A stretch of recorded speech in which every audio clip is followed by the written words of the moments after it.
There are various government schemes to help those looking to buy a property for the first time.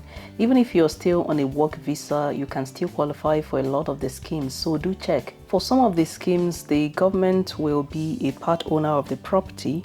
Some are dedicated to new build properties, and some, the government grants you a loan on a percentage of the cost of the property and you repay back the percentage when you can, or when you sell the property. Hi, if you're new to my channel, my name is Angoli. I make videos on living and thriving in the United Kingdom with a focus on Scotland. If you like the content of my channel, do consider subscribing, like and share my videos with anyone you think might benefit from them.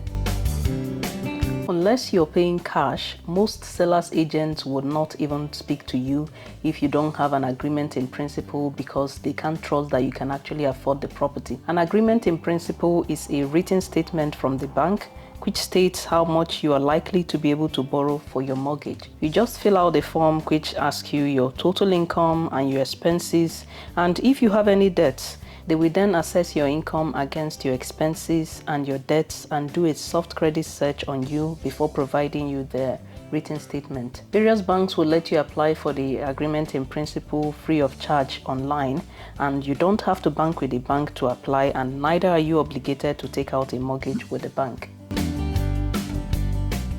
Decide the sort of property you want to buy, bearing in mind how much you can afford to borrow based on your agreement in principle. You can look around online on platforms like Zoopla, S1 Home, Rightmoves, and so many others. You can save anywhere from 5% upwards, but I personally prefer to save a 10% down payment.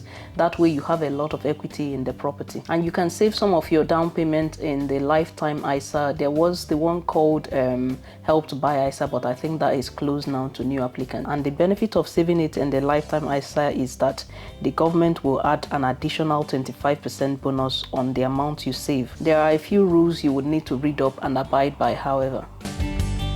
Make sure you have your pay slips for about 12 months and that any money you are looking to use as down payment is saved in an account or accounts that can be clearly traceable on your bank statement. You will need to submit all of this when applying for the mortgage to show the proof of how you got your down payment.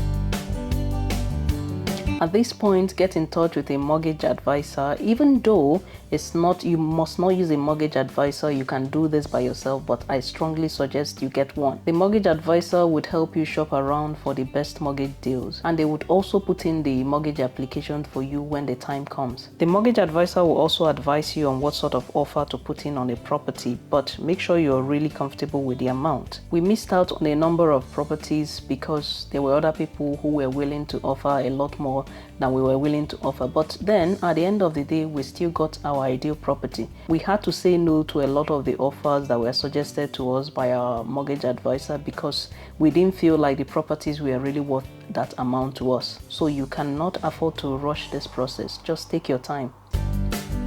The selling and buying of properties here is really done between the seller and the buyer's solicitors. So you need to find a solicitor whom you are comfortable working with, who will do all the paperwork. Make sure the solicitor fees are clear and agreed in writing beforehand, because there is quite a bit they charge for and the fees can very quickly mount up. Some mortgage brokers might offer you their own solicitors, and that makes life easier. It makes communicating across all parties a lot easier.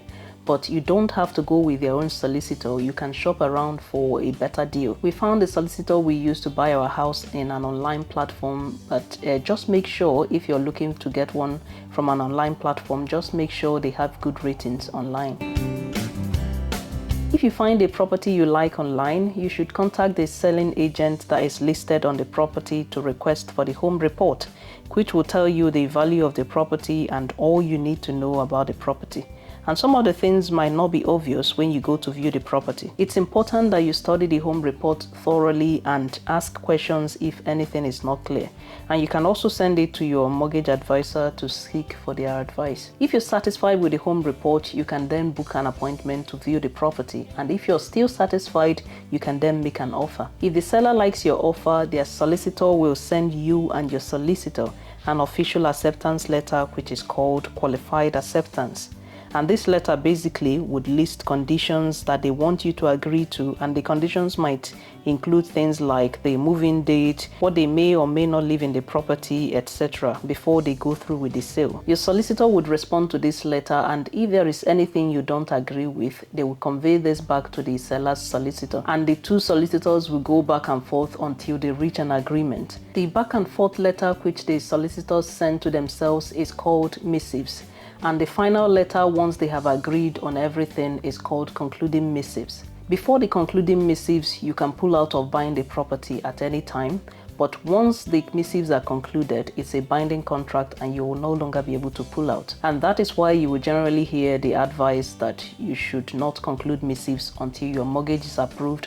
And if you're trying to sell a property, if you're not a first-time buyer and you have a property to sell in order to buy a new one, you should make sure all of that is sorted out before you actually go ahead and conclude missives. Once your offer on the property has been officially accepted through the seller's solicitor, if you are using a government fund, you should apply for this then, and once it is approved, your mortgage broker will then put in a mortgage application to the bank on your behalf. If you will not be using the government fund, then you can go straight ahead and apply for the mortgage straight away. Once your mortgage has been approved, this will be communicated to your solicitor, and from then onwards, things moves really quickly. Your solicitor will make sure the seller is the actual owner of the property. They will check conditions of deeds of the property to make sure there are nothing negative that might impact you. And basically, they would work with the seller's solicitor to transfer the ownership of the property to you. The solicitor would liaise with all the parties involved, which would be you, the buyer, the bank, and the government fund representatives if you're going to be using the government funds, to arrange the settlement date. You will need to meet with your solicitor at this point in order to sign important documents, and your solicitor would explain what is what to you and also give you the documents you need to have. On the agreed day, all the funds will be transferred to the solicitor. So you will transfer your down payment and the bank will transfer the mortgage, and then if you're using the government funds, that would also be transferred to the solicitor. Your solicitor will then transfer the funds which should equal the full amount of the property to the seller's solicitor. And once all is confirmed, you would get the keys to the property, and congratulations, you're now a homeowner. Thank you for watching. I'll see you in my next video.